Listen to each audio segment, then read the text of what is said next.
আসসালামু আলাইকুম everyone, welcome back to my channel.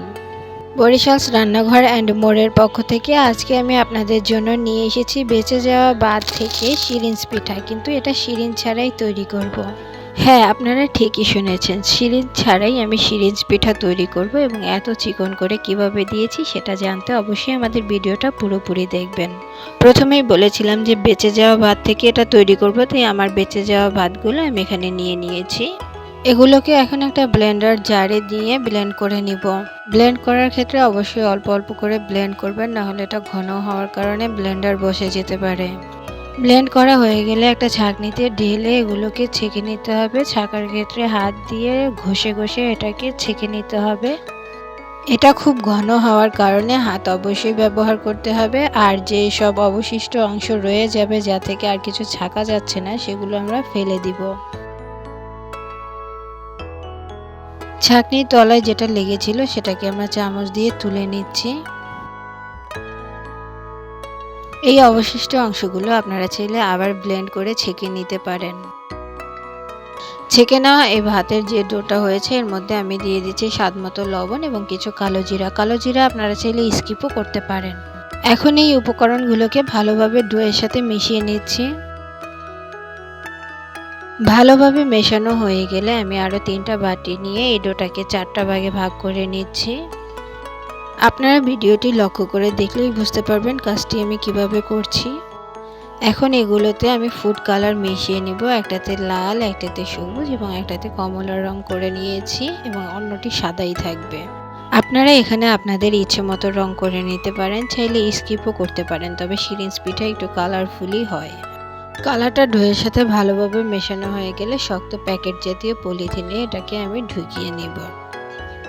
আপনারা এখানে চাইলে পাইপিং ব্যাগও ইউজ করতে পারেন। আমি এভাবে করে সবগুলো ডো তৈরি করে প্যাকেটে নিয়ে নিচ্ছি। এখন এই প্যাকেটটাকে কোণার মতো করে ধরে এর মাথাটা কেটে দিব। দেখেন সিরিঞ্জের মতো করে ডিজাইনটা চিকন চিকন করে পড়ছে। এখন আপনি আপনার ইচ্ছে মতো আঁকিঝুঁকি করে নেবেন। আমি খুব ভালো পারি না, আপনারা আপনাদের ইচ্ছে মতো করে নেবেন। আমি শুধু দেখাচ্ছি যে কিভাবে হচ্ছে এটা।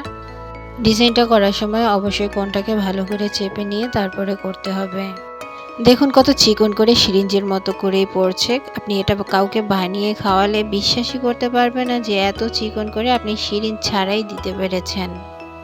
নিত্য নতুন এরকম সুন্দর সুন্দর রেসিপি পেতে অবশ্যই আমাদের চ্যানেলটি সাবস্ক্রাইব করে পাশে থাকা বেল আইকনটি বাজিয়ে দিবেন, তাহলে আমার ভিডিওর নোটিফিকেশান আপনার ফোনে যাবে সবার আগে।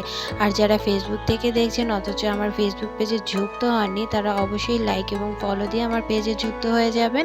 আর যারা ইতিমধ্যেই আমার চ্যানেলটি সাবস্ক্রাইব করে ফেলেছেন এবং ফেসবুক পেজটিতে লাইক এবং ফলো দিয়ে যুক্ত হয়ে গেছেন, তাদেরকে অসংখ্য ধন্যবাদ।